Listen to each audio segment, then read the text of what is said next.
Isolated pa rin ang nasa 1,000 pamilya sa San Marcelino, Zambales matapos masira ang kanilang tulay dahil sa mga pag-ulan nitong mga nakaraang linggo. Ilang bahay po ang natabunan ng lahar noong manalasang habagat. Saksi, si Von Aquino. Nalubog na sa makapal na lahar ang mga bahay na ito sa Santa Fe North sa San Marcelino, Zambales. 2 sa mga bahay, bubong na lang ang kita. Bukod kasi sa pag-apaw ng ilog, bunsod ng 3 linggong pag-ulan, pinasok din ang barangay ng tubig at lahar galing sa Mount Pinatubo matapos masira ang dike. Yung pagtabon doon sa bahay nila, gradual. Hindi naman yung abrupt. Gradual habang malalakas, tapon ng tapon yung lahat. Ganun yung... Oo, kaya nakakalikas naman yung mga lahat. 10 bahay ang tuluyang nasira at 22 ang partially damaged. Karamihan nasa mabababang lugar. Nasira rin ang tulay roon sa kasagsagan ng matinding pag-ulan noong August 9, kaya isolated ang 1,000 pamilya kabilang ang mga katutubo. Muli silang hinatira ng lokal na pamahalaan ng pang-3 araw na pagkain. Kung magpatuloy ang pagganda ng panahon sa susunod na 2 o 3 araw, plano ng LGU na bumuo ng wooden footbridge para sa mga tao at temporary steel bridge na itatayo ng DPWH para sa mga tricycle. Siyempre, yung pinaka-permanent dyan, nagawa tayo ng tulay. Itataas na lang ngayon para magkaroon pa rin ng access doon sa old Santa Fe to the new Santa Fe. Sa tala ng LGU, mahigit 10 milyong piso ang halaga ng mga napinsalang bahay sa buong bayan. Aabot sa 2.5 million pesos naman ang pinsala sa agrikultura. Sa Kalumpit, Bulacan, tanaw mula sa himpapawid ang 2 kulay ng tubig sa barangay May Sulaw. Itim na ang baha sa isang bahagi ng barangay dahil sa tagal nitong humupa. Kulay tsokolate naman ang tubig sa isang bahagi dahil sa pag-apaw ng ilog. Sa mga pagbahang mga nakalipas, ito yung grabe talagang halos kulang 1 taon na kami nakalublob sa baha. May trauma yung mga tao rito? Trauma po. May mga plano naman daw na engineering intervention tulad ng panibagong dike at pagpapataas sa mga riprap para hindi umapaw ang Pampanga River. Kung matuloy man, may isa lang daw silang kahilingan. Gawin na siguro yun talagang dapat, yung hindi na yung sinasabing substandard. Ilagay na nila sa standard talaga. Kasi kawawa naman kaming lalo tigit yung mga walang itaas na kung saan nakikitira-tira na lang sa mga kamag-anak. Pinaliligiran ng baha pati evacuation center kaya kailangang magbangka para marating ito. Isa sa mga naroon, si Nanay Milagros.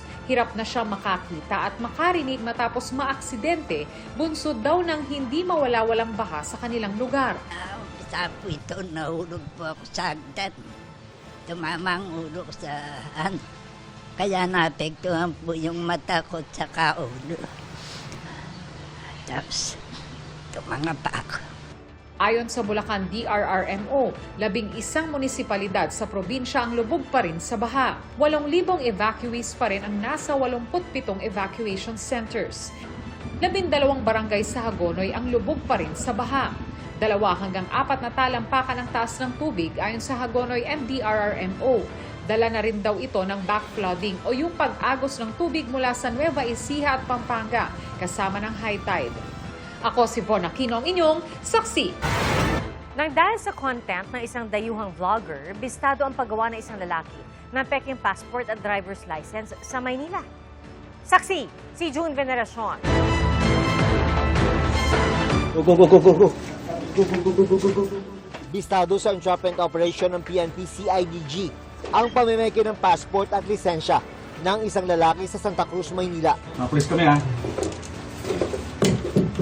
Ito yung ginagawa kong license sa kanya. Passport niya sa kasama ko. Basahan ka. 3,500 pesos daw ang sigil ng suspect para sa peking pasaporte. 1,500 naman sa peking driver's license. Dumating yung ating undercover agent, inituran lang siya, tapos nagbayad siya ng 3,500, inihi lang yung details na ilalagay sa passport. So, ganun lang po kadali yung proseso. Natulugan ng PNP CIDG ang iligal na aktibidad ng suspect nang i-content siya ng isang foreign vlogger na nakapagpagawa raw sa kanya ng fake passport sa halagang $150. Isang oras lang daw ang hinintay ng foreigner bago nakuha ang kanyang ipinagawa.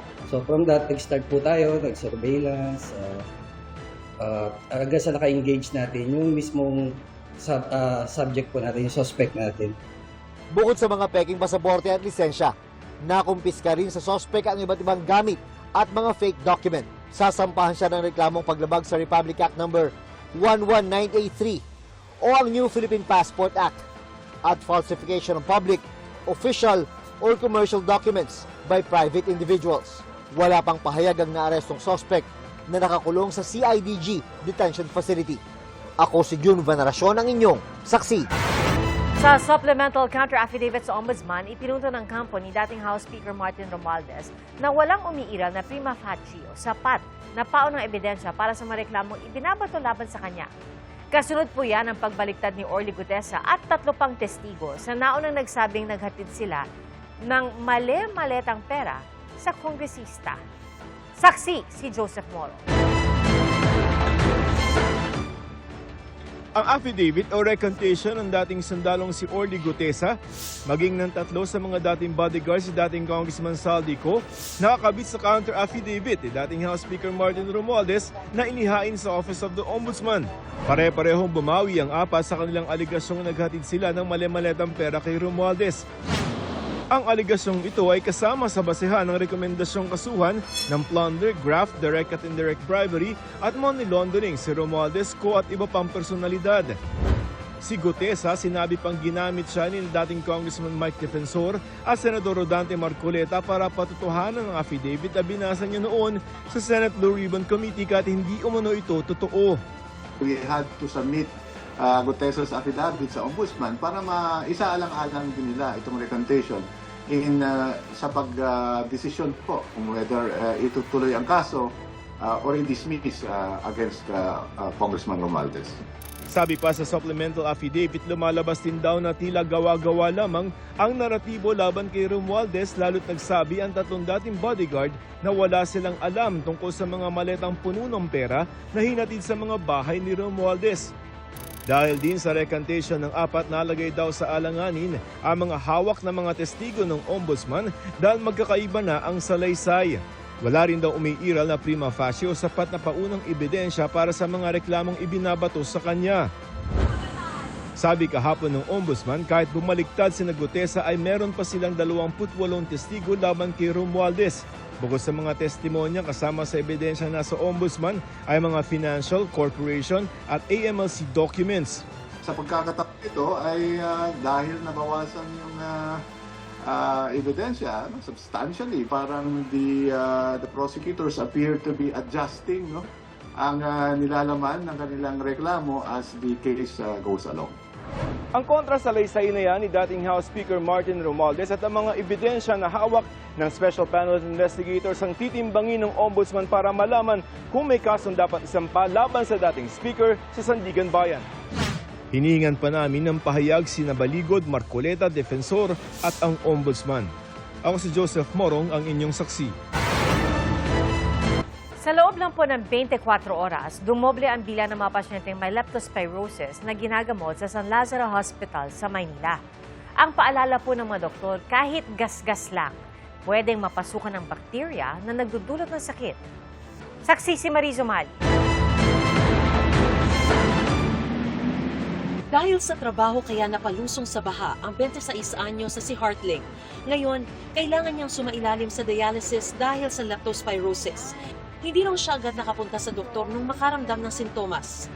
Maglagnat, magsusuka, hindi ko kayang pumunta sa ospital. Hindi naman lumusong sa baha ang 71 anyo sa si Tatay Mario, pero nagka-leptospirosis pa rin. Tinutulugan ko. Bago lipat kasi ko rin, bodega kasi dati eh. Lagay ko nandun yung mga daga. Hindi naman po ako nakalusong sa bahay. Wala man ako sugat eh. Sa maalala ko, mayroon pala ako ingrown. 19 ang ginagamot para sa leptospirosis sa NKTI. Mula noong June 1, 5 na ang nasawi. Ang pinakahuli na nadagdag kanina lang as of 4 p.m., humantong daw sa pulmonary hemorrhage. Karamihan late kasi, so dapat marirecognize din ng mga tao kung paano ba ang simptomas. Pag na-expose ka, pakiramdaman mo na sarili mo. If you feel unwell, meron kang lagnat, sumakit yung muscle, sumakit yung joints mo. Kasi malala na pag nanilaw ka na, malala na yon. Pag umihi ka ng medyo iba na ang kulay o kaya hindi ka umiihi, medyo malala na yon. Yun yung mga napupunta sa amin na severe cases na. 50 leptospirosis patient naman ang ginagamot ngayon sa San Lazaro Hospital. 24 o halos kalahati sa mga yan naka-admit sa nakaraang 24 oras. Alarming na sa amin ang 100% increase kasi hindi pa natin nakikita ang peak ng leptospirosis surge. Usually, ang leptospirosis may incubation period from 2 days to 30 days. 2 ang nasawi roon dahil sa leptospirosis. Ang 42 anyos na si Reynalyn kailangan isailalim sa hemodialysis. Nakalmot po ako nung pusa. Ngayon, piniga ko lang po siya nung time na yun. Kala ko wala lang yun. Okay. Yun nga po yung nalusong ko po sa yun. Nalusong sa baha po. Nilalagnat na po ako. Tapos mabigat yung pakiramdam ko. Na parang ayaw ko nang bumangon. Bakit po hindi kayo pumunta agad sa ospital? Ang isip ko lang nun, trangkaso lang. Baka dahil lang sa ulan. Presently, we are considering na ang sitwasyon niya ngayon ay leptospirosis moderate papuntang severe. Kailangan ko lang siyang maagapan na ang mga toxin sa katawan ay matanggal. Gaya ng nangyari kay Reynalyn, hindi kailangan malaki ang sugat para tamaan ng leptospirosis. Kahit sa gasgas, pwedeng makapasok ang bakterya. Any small break sa skin, any small na sugat sa skin, pwedeng pumasok ang leptospirosis. Ayon sa DOH, bukod sa paglusong sa baha, lalo kung may sugat, pwedeng makuha ang leptospirosis sa pagtalsik sa mata, ilong at bibig ng tubig na kontaminado ng bakterya mula sa ihi ng dagat iba pang hayop. Pwede ring magkasakit kung makakainom at makakakain ng kontaminadong pagkain at tubig. Kung di maagapan, maaaring makapinsala ang leptospirosis sa utak, baga, atay at bato. Paulit-ulit na paalala ng mga doktor, huwag na pong lumusong sa baha hanggat maaari. Sakali namang hindi maiwasan, agad na kumonsulta sa doktor o magpadala agad sa ospital kahit na simpleng sintomas lang ang maramdaman. Ang severe leptospirosis is ito na ang leptospirosis na inaatake ang mga vital organs ng katawan. Pag umabot siya sa kidney, kailangan na natin hemodialysis. Hindi sila makakaihi. Ang mortality rate ng mga pasyenteng merong multi-organ dysfunction, umaabot po ng 50%. Madalas din daw nagiging sanhi ng paglala ay di alam ng mga tao ang sintomas. Kaya paalala nila, pag mild ang kaso, ang karaniwang sintomas ay lagnat, pananakit ng katawan at pamumula ng mata. Pag malubha na, ang mga senyales ay pagdahak ng dugo, paninilaw ng mata at pagkonti ng ihi. Pwede ring maagapan ng gamot gaya ng doxycycline pero kailangan ito ng reseta. Kung alam mo nang ma-expose ka, pero wala ka namang sugat, you can take doxycycline, 100 mg per tab, 2 tableta, within 1 to 3 days na na-expose ka. Kung may sugat ka na, kailangan up to 5 days ang pag-inom, 5 to 7 days ang pag-inom. Pero kung persistent, it will be longer than that. Paalala ng DOH may sugat man o wala, kung lumusong sa baha, magpatingin sa doktor sa loob ng 24 hanggang 48 oras. Ako si Mariz Umali, ang inyong saksi. Pag-alala sa katapangan at paninindigan ng mga Pilipino sa kanilang paniniwala. Yan po ang laman ng naging mensahe ni Pangulong Bongbong Marcos sa paggunita ng ika-43 anibersaryo ng pagkamatay ni dating Senador Ninoy Aquino. Isa si Aquino sa mga kritiko ng rehimeng Marcos Sr., ama ng kasalukuyang Pangulo. Saksi si Bernadette Reyes. Payak pero makabuluhan ang paggunita sa 43rd anniversary ng pagpaslang kay dating Senador Ninoy Aquino. Sa isang simpleng misa, ginunita ng pamilya at mga supporters ni Ninoy ang kanyang alaala. Naroon ang kanyang mga anak na sina Balsi Aquino Cruz, Viel Aquino D. at apo na si Kiko Aquino D. I hope nobody forgets the sacrifice and what happened during martial law, wag natin kakalimutan. 43 taon na ang nakalilipas mula nang pumanaw si dating Senador Ninoy Aquino. Pero mensahe pa rin ng pag-asa ang nais na ipaabot ng kanyang pamilya. Maski naghihirap tayo ngayon, sana lahat tayo huwag mawala ng pag-asa. Hindi nakadalo si Chris Aquino pero naroon ang kanyang anak na si Bimbi. Hindi pa siya napapanganak noong mamatay ang kanyang lolo. Pero panawagan niya, mahalagang makilala ang papel ni Ninoy sa kasaysayan. Research. There's a lot of videos of Lolo on YouTube. You'll really get to know him as a person. Just research and trust reliable sources. Isa si Ninoy Aquino sa mga kritiko ng rehimen ni Pangulong Ferdinand Marcos Sr. Ikinulong siya nang ideklara ang martial law noong 1972 pero pinayagang pumunta sa Amerika noong 1980 para magpagamot matapos atakihin sa puso. Matapos ang ilang taong self-exile, bumalik siya sa Pilipinas noong 1983. Pero pagkalabas ng eroplano, binaril siya sa ulo habang ine-eskorta ng mga tauhan ng Aviation Security Command. Sa NAIA kung saan pinaslang si Ninoy, nagkaroon din ng simpleng programa. May mga inialay na bulaklak sa marker ni Ninoy na inilipat sa arrival area ng Terminal 1. Sa mensahe naman ni Pangulong Ferdinand Marcos Jr., sinabi niyang sa paggunita kay Ninoy, pinapaalala sa atin ang katapangan ng mga Pilipino na manindigan para sa kanilang paniniwala. Tinukoy ng Pangulo ang mga bagong hamon sa ating demokrasya, ang disinformation, pagkakahati, kawalan ng tiwala at kawalan ng pakialam. Ang legasiya daw ni Ninoy nagbibigay lakas sa atin na harapin ang mga hamong ito. Ako si Bernadette Reyes, ang inyong saksi. Bahagyang natangay at nalubog sa baha ang 3 lalaki sa Imus, Cavite dahil sa mabilis na pagdaan ng isang sasakyan. Tumumba ang ilang gamit kabilang ang hawak nilang refrigerator. Ayon kay News Cooper Marvin Reponte, naroon sila para tulungan ang kapitbahay na magbuhat ng mga gamit. Kasunod ng insidente, isang kasamahan nila ang nasugatan sa tuhod kaya paika-ika na ng maglakad. Hindi na raw siya nagpagamot at nahabol daw nila ang driver ng van. Paliwanag daw sa kanila, binilisan ng driver ang takbo ng van sa takot na tumirik sa baha. Bahagya pong humina ang habagat pero posible maging maulan na naman sa susunod na linggo. 3 sama ng panahon ang binabantayan pa rin sa paligid ng Philippine Area of Responsibility. Lumakas at naging typhoon ang bagyong may international name na Saudel. Inaasang papasok yan sa PAR sa Lunes at kung sakali ay tatawaging bagyong Obet. Nasa hilagang bahagi ng bansa naman ang low pressure area na dating bagyong Neneng. Ang isa pang LPA sa silangan ng Mindanao may mataas na tsansang maging bagyo sa mga susunod na oras. At may tsansa pa rin ng pag-ulan lalo na sa hilagang Luzon. Bate po sa datos ng Metro Weather, Sabado na umaga, mababa ang tsansa ng ulan sa malaking bahagi ng bansa. Pero posibleng umulan sa mga probinsya ng Zambales at Bataan. At pagsapit po ng tanghali hanggang hapon, uulanin na ang malaking bahagi ng Northern at Central Luzon, pati na ang gitnang bahagi ng Mindanao. Halos ganyan din po ang panahon sa linggo. Pero posibleng maaga pa lang may pag-ulan na lalo na sa kanlurang bahagi ng Luzon. At mas maraming uulanin sa hapon at gabi sa buong bansa. Sa Metro Manila, inaasang maaliwalas ang panahon bukas. Pero sa linggo, posible po ang mahina hanggang katamtamang pag-ulan.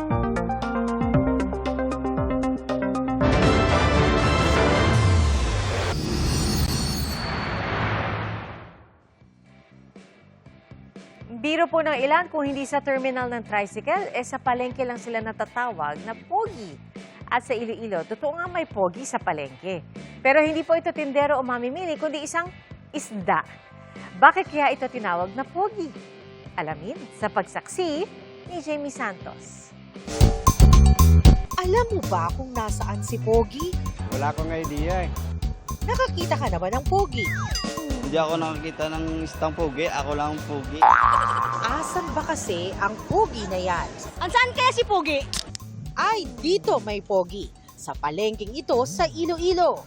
Si Pogi hindi tao, kundi isang isda. Pero itong si Pogi, rare o pambihira lang daw mabingwit ng mga taga rito. Yung sa ibang lugar, tuko-tuko yan. Pero pag dito sa Iloilo, bugi yan. Ang isdang Pogi perchlet na miyembro ng herring family, may kapansin-pansing dark spot malapit sa kanilang gills o hasang. Humahaba sila ng hanggang 15 inches, May forked tails, malaking ulo at laging nakabukang bibig. Ang scientific name nito, Chelidoporca santosi. Sounds familiar? Ipinangalan kasi ito sa Pinoy marine biologist na si Dr. Mujikiwis Dalisay Santos. Nakapanayam siya ng aming team. I was really happy kasi dream yan ng isang biologist na may mapangalan sa yung organism.